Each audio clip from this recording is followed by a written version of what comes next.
இன்றைக்கு ஜனநாயகம் உண்மையிலேயே பெரும் அச்சுறுத்தலுக்கு உள்ளாகி இருக்கிறது. இந்தியாவினுடைய குடியரசு சட்டம் பல்வேறு அடிப்படை நிலைகளை இலக்கணப்படுத்தி இருக்கிறது. இந்திய நாடு எப்பொழுதும் ஒரு மதச்சார்பற்ற ஜனநாயக குடியரசாக திகழ வேண்டும் என்பதுதான் டாக்டர் அம்பேத்கர் உள்ளிட்ட அன்றைய தலைவர்கள் எல்லாம் விரும்பியது. இந்திய நாடு ஒரு மதச்சார்பு அரசை கொண்ட நாடாக, ஒரு மதச்சார்பு நாடாக மாறுவது கூடாது.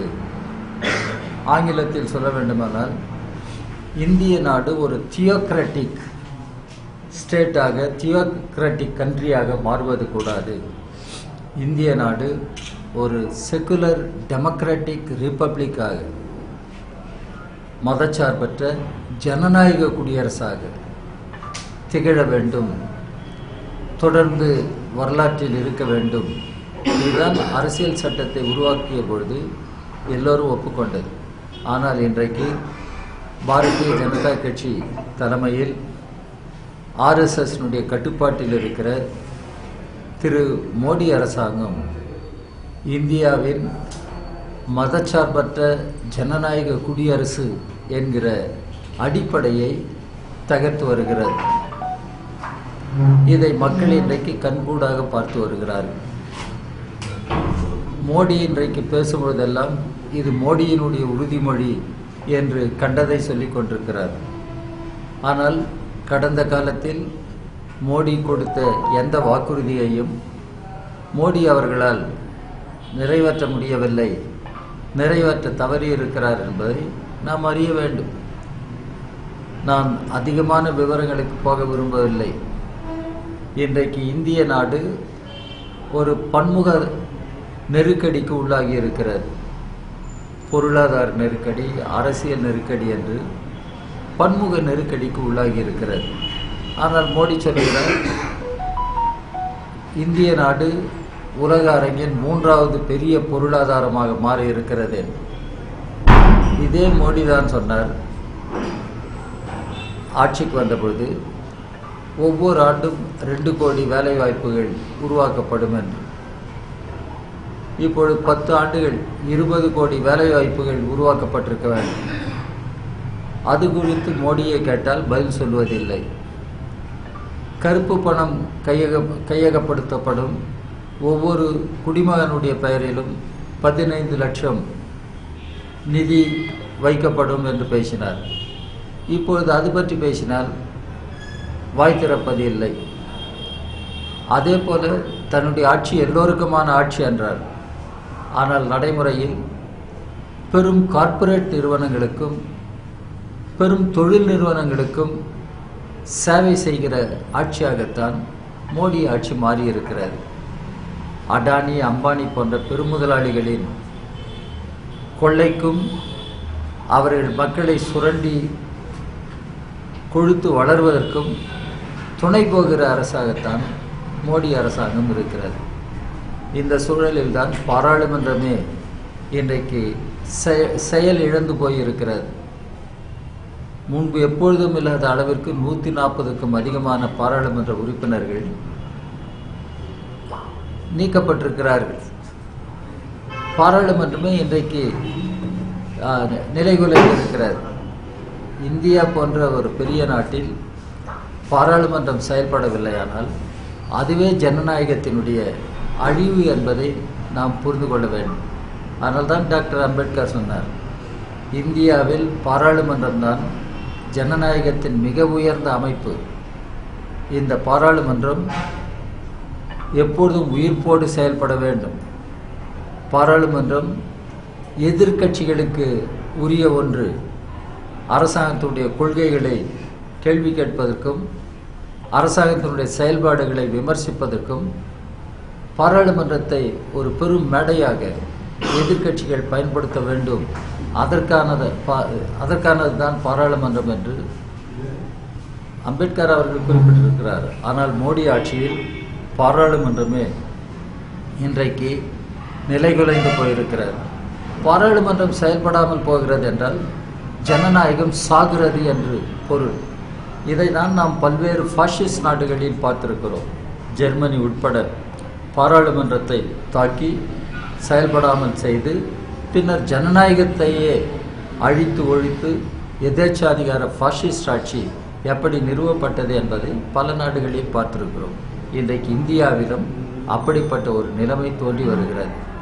இது தடுத்து நிறுத்தப்பட வேண்டும். இந்தியா காப்பாற்றப்பட வேண்டும். இந்திய ஜனநாயகம் காப்பாற்றப்பட வேண்டும். அரசியல் சட்டம் காப்பாற்றப்பட வேண்டும். இந்த அடிப்படையில் தான் வரக்கூடிய தேர்தலையும் எதிர்கொள்ள வேண்டும் என்று இந்திய கம்யூனிஸ்ட் கட்சி கருதுகிறது. 2024ஆம் ஆண்டு இந்த ஆண்டு நடைபெறுகிற பாராளுமன்ற தேர்தல் நம்முடைய வரலாற்றில் மிக முக்கியமான தேர்தலாகும். இந்தியாவை காப்பாற்ற வேண்டும், ஜனநாயகத்தை காப்பாற்ற வேண்டும், குடியரசு சட்டத்தை காப்பாற்ற வேண்டும் என்ற உயர்ந்த நோக்கங்களோடு இந்த தேர்தலை எதிர்கொள்ள வேண்டும் என்று கம்யூனிஸ்ட் கட்சி விரும்புகிறது. கம்யூனிஸ்ட் கட்சி அணி சேர்ந்திருக்கிற இந்தியா கூட்டணி கட்சிகள் எல்லாம் இதை தான் சொல்லுகிறார்கள். பாரதிய ஜனதா கட்சியை வீழ்த்த வேண்டும், இந்தியாவை காப்பாற்ற வேண்டும். இதுதான் இன்றைக்கு நாடு தழுவிய முழக்கமாக மாறியிருக்கிறது. எனவே இந்தியா கூட்டணி இன்றைக்கு வலுவடைந்து வருகிறது என்றவுடன் திரு மோடி அவர்களுக்கு அச்சம் ஏற்படுகிறது. பாரதிய ஜனதா கட்சிக்கு கலக்கம் ஏற்படுகிறது.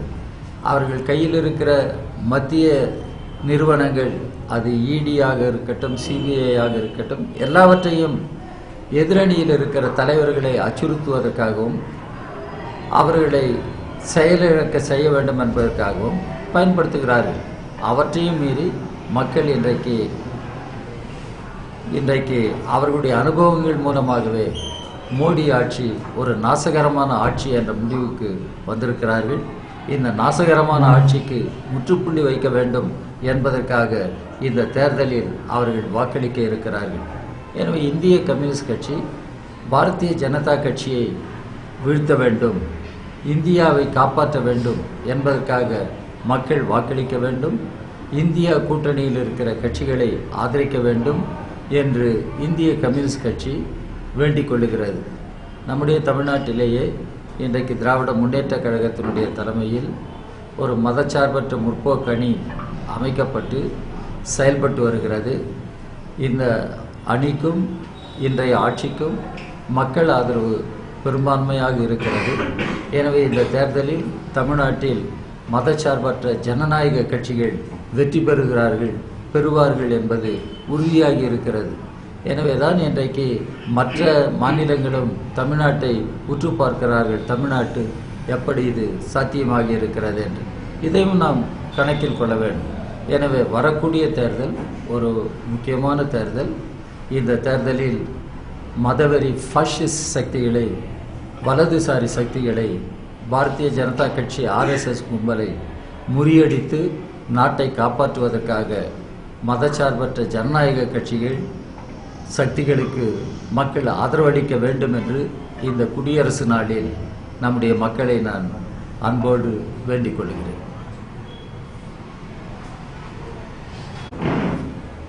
இந்தியா கூட்டணியில் ஒரு கட்சிகளை வந்து சிங்கள மறைந்து சிங்கள தான் இந்தியா கூட்டணியை வந்து பிளவுபடுத்தும் வகையில் தான் இப்போ வந்து கட்சிகள்லாம் வந்து அங்கே ஆதரவு வந்து வெளியேற்பு பண்ணிட்டு இருக்காங்க. அதை பற்றி உங்களுக்கு இப்போ நிதிஷ்குமாரும் சரி, இப்போ வந்து மம்தா பானர்ஜி, கம்யூனிஸ்ட் வழி நடத்தக்கூடிய இந்தியா கூட்டணி நாங்கள் இருக்க மாட்டோம்றாங்க.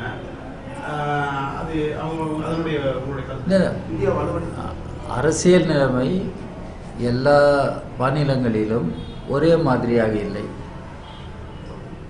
மாநிலத்துக்கு மாநிலம் சிறு வேறுபாடுகள் இருக்கத்தான் செய்கின்றன. தமிழ்நாட்டில் அமைந்திருக்கிற அணியில் 2 கம்யூனிஸ்ட் கட்சிகளும் காங்கிரஸ் கட்சியும் சேர்ந்துதான் செயல்படுகிறார். ஆனால் கேரளாவில் நிலைமை வேறு. மேற்கு வங்கத்தில் மகா கூட்டணி என்ற அமைப்பில் 3 கம்யூனிஸ்ட் கட்சிகள், காங்கிரஸ் கட்சி, ஆர்ஜேடி, ஜேடியு ஒன்றுபட்டுத்தான் செயல்படுகிறார்கள். ஆனால் மேற்கு வங்காளத்தில் நிலைமை வேறு. எனவே மாநிலத்துக்கு மாநிலம் அங்கே இருக்கிற சில குறிப்பான அரசியல் சூழலில் சில சிக்கல்கள் இருக்கின்றனவா என்றால் இருக்கின்றன. ஆனால் இந்திய கூட்டணியில் இருக்கிற எல்லா கட்சிகளுக்கும் ஒரு புரிதல் இருக்கிறது. இன்றைக்கு பாரதிய ஜனதா கட்சியை வீழ்த்த வேண்டும், அப்பொழுதுதான் நாட்டை காப்பாற்ற முடியும், நாட்டினுடைய எதிர்காலத்தை காப்பாற்ற முடியும், நாடு ஒரு ஜனநாயக குடியரசாக தொடர முடியும் என்ற புரிதல் இந்தியா கூட்டணியில் இருக்கிற கட்சிகளுக்கெல்லாம் இருக்கின்றன. கர்நாடக தேர்தலுக்கு பின்னர் முதல் கூட்டம் பட்னாவில் தான் நடைபெற்றது. அந்த பட்னா கூட்டத்தில் எல்லோரும் சொன்னது தேஷ் பச்சோ பிஜேபி அட்டவ். அதுக்கு அர்த்தம் என்னவென்றால் நாட்டை காப்பாற்றுவோம், பிஜேபியை விரட்டுவோம், வீழ்த்துவோம் என்பதுதான். இன்றைக்கு அந்த புரிதல் இருக்கிற காரணத்தினால் சில சிக்கல்கள் இருக்குமானால் அதனை பேசி தீர்த்து கொள்ள முடியும் என்ற நம்பிக்கை இருக்கிறது. ஆனால் இதற்கிடையில் பாரதிய ஜனதா கட்சியும் திரு மோடி அரசும் இந்தியா கூட்டணியை எப்படியாவது உடைக்கலாமா என்ற முயற்சியையும் அவர்களும் செய்வார்கள். அதனால்தான் இன்றைக்கு இடி, என்ஃபோர்ஸ்மெண்ட் டைரக்டரேட் மற்ற அமைப்புகளை எல்லாம் இன்றைக்கு அவர்கள் எதிரணியில் இருக்கிற தலைவர்கள் மீது ஏவி விடுகிறார்கள். இது நாடு முழுவதும் இது ஒரு பிரச்சனையாக இருக்கிறது. உச்ச நீதிமன்றத்திலேயே இது ஒரு கருத்தாக சொல்லப்பட்டிருக்கிறது. அரசியல் பழிவாங்குதல் என்று வருகிற பொழுது அதை கவனிக்க வேண்டியிருக்கிறது என்ற கருத்து சொல்லப்பட்டிருக்கிறது. எனவே இவற்றையெல்லாம் நாம் கணக்கில் எடுத்துக்கொண்டுதான் செயல்படுது. நீங்க பேசி தீர்த்துக்கலாம்னு சொல்றீங்க இந்த பிரச்சனையை. ஆனா மக்களுக்கு இந்த நம்பிக்கை இருக்குமா இந்தியா கூட்டணி மேல? இவங்களே இப்படி சண்டை போட்டு இருக்கும் போது எப்படி பிஜேபிக்கு அவங்களுக்கு ஒரு சாதகமா தானே இருக்கும், அதை தானே பேசுவாங்க. ஜனங்களோட கீழ்மட்டத்துல பேசுறது இவங்களே ஒத்துமையா இருக்க மாட்டேங்கிறாங்க ஒரு பேச்சு வருது. மக்களுக்கு புரிதல் இருக்கிறது. மக்கள் பல்வேறு அரசியல் கட்டங்களை கடந்து வந்திருக்கிறார்கள். 1990ஆம் ஆண்டுகளின் தொடக்கத்தில் யுனைடெட் ஃப்ரண்ட் ஐக்கிய முன்னணி ஆட்சி அமைந்தது. அதுக்கு பின்னர் UPA 1 ஆட்சி அமைந்தது. அதுக்கு பின்னர் UPA 2 ஆட்சி அமைந்தது. அதுக்கு முன்னர் போனால் VP சிங் தலைமையில் மாநில கட்சிகளும் தேசிய கட்சிகளும் சேர்ந்து அமைந்த ஒரு ஆட்சி இருந்தது. எனவே மக்களும் பல்வேறு அரசியல் அனுபவங்களை கடந்து வந்திருக்கிறார்கள். இன்றைய சூழலில் மக்களும் விழிப்போடு தான் இருக்கிறார்கள். மக்களுக்கும் இந்த புரிதல் இருக்கிறது.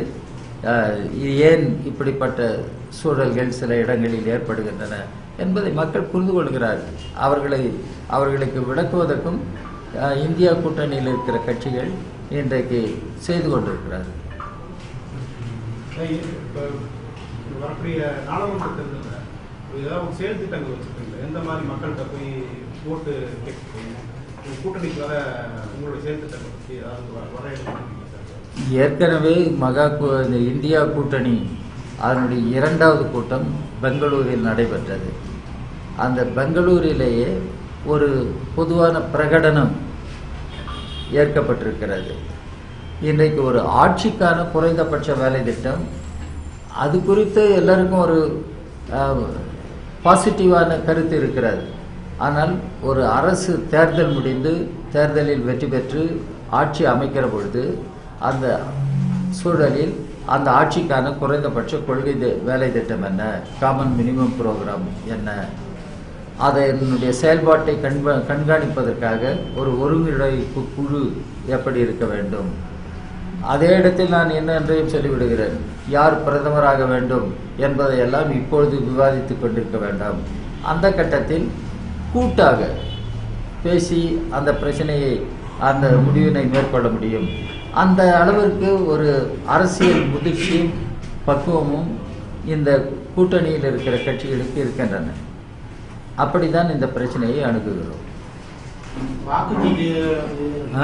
வாக்குச்சீட்டு தான் போய் பண்ணணும், இயந்திரம் வேணாம், வாக்குச்சீட்டு மூலம் வாக்களிப்பு சொல்லிட்டு மக்களோட பிரச்சனை பண்ணிட்டாங்க. அதை பற்றி உங்க அதில் ஒரு பிரச்சனை இருக்கிறது. பிகாஸ் ஏனென்றால் இன்றைக்கு வாக்கு EVM எலக்ட்ரானிக் ஓட்டிங் மெஷின் அது குறித்து பல சந்தேகங்கள் எழுப்பப்படுகின்றன. இந்தியா கூட்டணி கூட்டத்திலேயே இதை விவாதித்திருக்கிறோம். கடைசியாக டெல்லியில் நடந்த இந்தியா கூட்டணி கூட்டத்தில் இதுவும் ஒரு பிரச்சனையாக விவாதிக்கப்பட்டது. தேர்தல் ஆணையம் மக்களிடம் எழுகிற சந்தேகங்களை கணக்கில் கொள்ள வேண்டும் என்பதை வலியுறுத்தி வருகிறோம். அதன் காரணமாகத்தான் இந்த விவிபேட், நீங்கள் வாக்களிக்கிற பொழுது பக்கத்திலேயே ஒரு மெஷின் இருக்கும். நீங்கள் யாருக்கு வாக்களிக்கிறீர்கள் என்பதை அந்த மெஷின் பதிவு செய்யும். இதை தான் விவிபேட் என்பது. இதை எண்ண வேண்டும் என்று கேட்டோம். நீதிமன்றத்திற்கே ஒரு முறை வழக்கு சென்றிருக்கிறது. அந்த வழக்கில் நானும் பங்கு, உச்சநீதிமன்றத்திற்கு போன வழக்கில் இந்திய கம்யூனிஸ்ட் கட்சியின் சார்பில் நானும் இருந்திருக்கிறேன். அப்பொழுது நாம் கேட்டதெல்லாம் ஒரு பாராளுமன்ற தொகுதி என்றால் ஒரு சட்டமன்ற தொகுதியிலாவது மெஷின் வாக்குகளை எண்ணுகிற பொழுது இந்த விவிபேட் வாக்குகளையும் எண்ண வேண்டும், அதை ஒப்பிட்டு பார்க்க வேண்டும் என்று கேட்டோம். அப்பொழுது உச்சநீதிமன்றத்தில் அது ஏற்கப்படவில்லை. அதுக்கு மாறாக ஒரு 6 போலிங் ஸ்டேஷனில் அது செய்தால் போதும் என்று உச்சநீதிமன்றம் சொன்னது. இப்பொழுது அந்த கருத்து வேகமாக வளர்ந்து வருகிறது. விவிபேட்டையும் எண்ண வேண்டும், விவிபேட் அதனையும் எண்ண வேண்டும் என்ற கருத்து வருகிறது. இதை தேர்தல் ஆணையத்தின் கவனத்திற்கு கொண்டு போயிருக்கிறோம். இந்த மெஷின்கள் சம்பந்தமான நம்பகத்தன்மை மக்களிடம் குறைந்து வருகிறது. இந்த நம்பகத்தன்மையை அதிகப்படுத்துவதற்கும் மக்களுக்கு அந்த மெஷின்கள் சரியாக செயல்படுகின்றன என்பதை சொல்வதற்கும் இந்த தேர்தல் ஆணையம் முறையான செயல்பாட்டை மேற்கொள்ள வேண்டும் என்று வலியுறுத்தியிருக்கிறோம். தேர்தல் ஆணையம் இன்றைக்கு பல பிரச்சனைகளை எதிர்கொள்ள வேண்டியிருக்கிறது. அதே போல் அரசாங்கமும் இன்றைக்கு தேர்தல் ஆணையம் என்று சொன்னால் தேர்தல் என்பது நேர்மையான சுதந்திரமான தேர்தலாக நடைபெற வேண்டும், ஃப்ரீ அண்ட் ஃபேர் எலெக்ஷன்ஸ். அதே போல் எல்லா கட்சிகளுக்கும் ஒரு சமநிலை, லெவல் பிளேயிங் ஃபீல்டு எல்லா கட்சிகளுக்கும் இருக்க வேண்டும். இதனை தேர்தல் ஆணையம்தான் உறுதிப்படுத்த வேண்டும். ஆனால் தேர்தல் ஆணையம் இதை செய்ய இயலவில்லை. இதை தேர்தல் ஆணையத்திடமே முறையிட்டு இருக்கிறோம். இன்றைக்கு எலக்டோரல் பாண்ட் என்கிற முறையில் கார்ப்பரேட் நிதி வசூல் இன்றைக்கு வசூலிக்கப்படுகிறது. இந்தியாவில் இன்றைக்கு பல கட்சி ஜனநாயகம் இருக்கிற நாட்டில் எலக்டோரல் பாண்ட் மூலமாக மிகப்பெரிய நிதியை திரட்டிய ஒரு கட்சி உண்டு என்றால் அது பாரதிய ஜனதா கட்சி தான். பாரதிய ஜனதா கட்சி தான் எலக்டோரல் பாண்ட் கார்ப்பரேட் ஃபண்டிங்கில் மிகப்பெரிய வருமானத்தை சேகரித்து அந்த பணத்தை தான் இன்றைக்கு தமிழ்நாடு உட்பட எல்லா மாநிலங்களிலும் அவர்கள் இன்றைக்கு செலவழித்து வருகிறார்கள். அவர்கள் நடத்துகிற கூட்டங்களுக்கு ஆளை திரட்டுவதிலிருந்து கொடியை கட்டுவதிலிருந்து அவர்கள் எந்த பணத்தை பயன்படுத்துகிறார்கள்? இதிலிருந்து தான் பயன்படுத்துகிறார்கள். எனவே இன்றைக்கு ஒரு சுதந்திரமான நேர்மையான தேர்தல் நடைபெற வேண்டும். அதே போல் எல்லோருக்கும் லெவல் பிளேயிங் ஃபீல்டு இருக்க வேண்டும் என்று இந்திய கம்யூனிஸ்ட் கட்சி தொடர்ந்து வலியுறுத்துகிறது. எங்களுடைய தலைவர் இந்திரஜித் குப்தா தலைமையில் இருந்த ஒரு கமிட்டி தான் அரசு நிதி, ஸ்டேட் ஃபண்டிங் ஆஃப் எலெக்ஷன்ஸ் என்பதை பரிந்துரையாக சொல்லியிருக்கிறார். அது பற்றி பாராளுமன்றத்தில் இன்னும் சரியான விவாதம் நடைபெறவில்லை. தேர்தல் ஆணையம் அதை ஒரு பொருட்டாக எடுத்துக்கொண்டு விவாதம் நடைபெறவில்லை. ஆனால் இந்த சூழலில் ஒரு நாடு ஒரு தேர்தல் என்று பேசுகிறார்கள். அதற்காக லா கமிஷன் எல்லா கட்சிகளினுடைய கருத்துக்களையும் கேட்டிருக்கிறது. அதே போல் திரு கோவிந்த் அவர்கள் தலைமையில் அமைக்கப்பட்டிருக்கிற அந்த குழுவும் எல்லா அரசியல் கட்சிகளுடைய கருத்துக்களை கேட்டிருக்கிறது.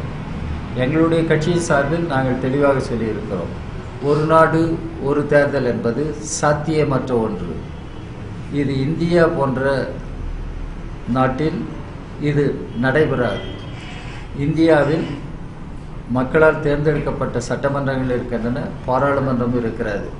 அவற்றுக்கெல்லாம் வரையறைகள் நம்முடைய அரசியல் சட்டத்திலேயே சொல்லப்பட்டிருக்கின்றன. இந்த ஒரு நாடு ஒரு தேர்தல் என்பது இன்றைக்கு பாரதிய ஜனதா கட்சியின் வலதுசாரி சிந்தனையிலிருந்து வருவது. ஒரு நாடு ஒரு கலாச்சாரம், ஒரு நாடு ஒரு மொழி.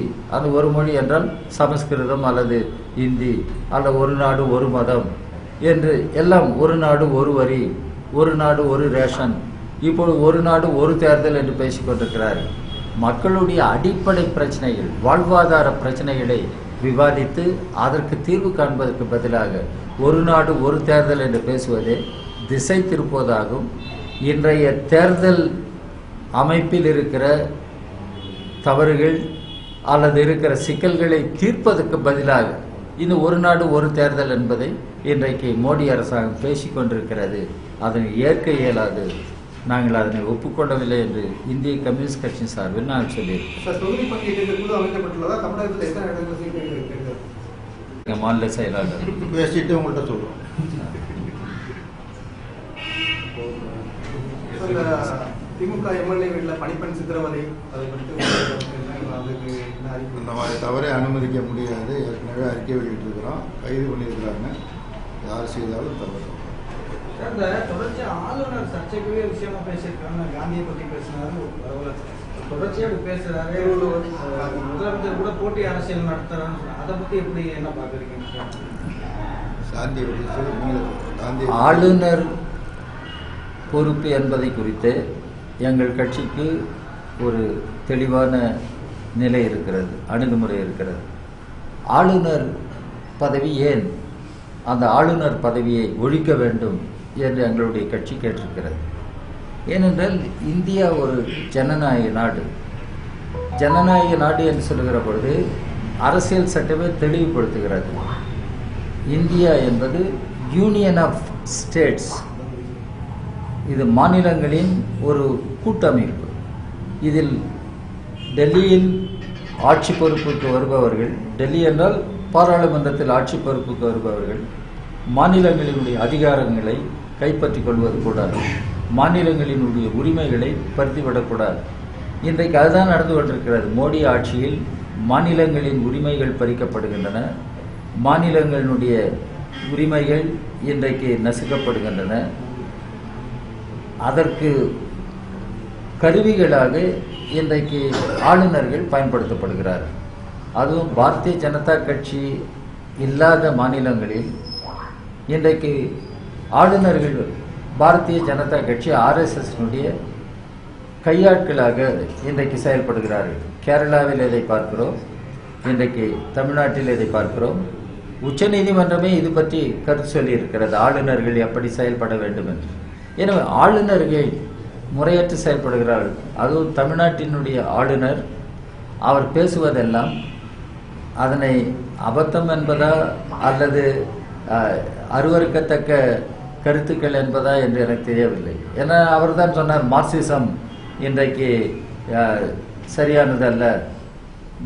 மார்க்ஸை பற்றியே, அவருக்கு மார்க்ஸ் பற்றி என்ன தெரியும் என்றே எனக்கு ஒரு கேள்வி இருக்கிறது. மார்க்ஸை அவர் எந்த அளவிற்கு அறிந்திருக்கிறார், மார்க்சிய கொள்கைகளை எந்த அளவிற்கு அவர் புரிந்திருக்கிறார். அதே போல திருவள்ளுவரை பற்றி அவர் பேசுவதெல்லாம் இன்றைக்கு ஏற்புடைய கருத்துக்களை, இப்பொழுது காந்தியை பற்றி ஏற்புடைய கருத்துக்களை. ஆனால் இந்த ஆளுநர்கள் இன்றைக்கு அத்துமீறி பேசுகிறார். அரசியல் சட்ட நெறிமுறைகளுக்கு புறம்பாக அரசியல் சட்டம் அவர்களுக்கு என்ன பொறுப்புகளை கொடுத்திருக்கிறதோ அதற்கு மாறாக இன்றைக்கு பேசிக்கொண்டிருக்கிறார்கள். இன்றைக்கு தமிழ்நாட்டினுடைய ஆளுநர் ஆர்எஸ்எஸ் நபராக செயல்படுவதை நாம் எதிர்க்கவில்லை. ஆனால் ஆளுநர் மாளிகையிலிருந்து அவர் ஆர்எஸ்எஸ் அரசியலை பேசிக்கொண்டிருப்பது கூடாது. ஆளுநராக இருக்கிற பொறுப்பிலிருந்து வெளியேற வேண்டும். அவர் ஆளுநர் பொறுப்பிலிருந்து அகற்றப்பட வேண்டும் என்பதற்காகவே எங்களுடைய கட்சியின் சார்பில் மாநில அளவில் பெரும் பேரணியை சென்னையில் நடத்தி இருக்கிறோம். இந்த ஆளுநர் அகற்றப்பட வேண்டும். ஆளுநர் பொறுப்பிலிருந்து விலகி ஆர்எஸ்எஸ் ஆண்டாக அண்ணாமலைக்கு ஒரு அடியாளாக அவர் செயல்படட்டும். நாம் அதை எப்படி சந்திக்க வேண்டுமோ அப்படி சந்திப்போம். ஆனால் ஆளுநர் பொறுப்பிலிருந்து அவர் அரசியல் பேசுவதை நிறுத்திக் கொள்ள வேண்டும். காந்தியை பற்றி, திருவள்ளுவரை பற்றி, மார்க்ஸை பற்றி எல்லாம் இன்றைக்கு அபத்தமான கருத்துக்களை பேசுவதை அவர் நிறுத்திக் கொள்ள வேண்டும். இதை தான் நாங்கள் சொல்றோம். கடைசியில் இந்த தமிழக பற்றி உங்களுக்கு கருத்து செய்தியாளர் கொடூரமாக தாக்கப்பட்டிருக்காங்க. தொடர்ந்து இது நடக்குது. அதை பற்றி உங்களோட இந்திய கம்யூனிஸ்ட் கட்சி மிக வன்மையாக கண்டிக்கிறது. நேற்று அறிக்கை வெளியிட்டிருக்கிறது. பத்திரிகையாளர்களுக்கு உரிய பாதுகாப்பு வேண்டும். ஏற்கனவே பாரதிய ஜனதா கட்சியினுடைய தலைவர் அண்ணாமலை நியூஸ் 18 நெறியாளராக செயல்பட்டு கொண்டிருக்கிற கார்த்திகேயன் குறித்து மிக தவறான ஒரு கருத்தை கூறி அது கண்டனத்திற்குள்ளானது. இப்பொழுது நேராக வன்முறை கும்பல், யாரென்று தெரியவில்லை, வன்முறை கும்பல் செய்தியாளரை அறிவால் கொண்டு வெட்டி தாக்கி மிக கொடூரமான முறையில் தாக்கியிருக்கிறார்கள். இந்திய கம்யூனிஸ்ட் கட்சி மிக மிக வன்மையாக கண்டிக்கிறது. சம்பந்தப்பட்ட யாராக இருந்தாலும் கைது செய்யப்பட வேண்டும். அதை தூண்டியது யார், அந்த நபர்கள் மட்டுமே அல்ல, அந்த அம்பை எய்தவர்கள் யார் என்பதை கண்டிருந்து அவர்களும் கைது செய்து நடவடிக்கை எடுக்கப்பட வேண்டும். அந்த தேர்தலில்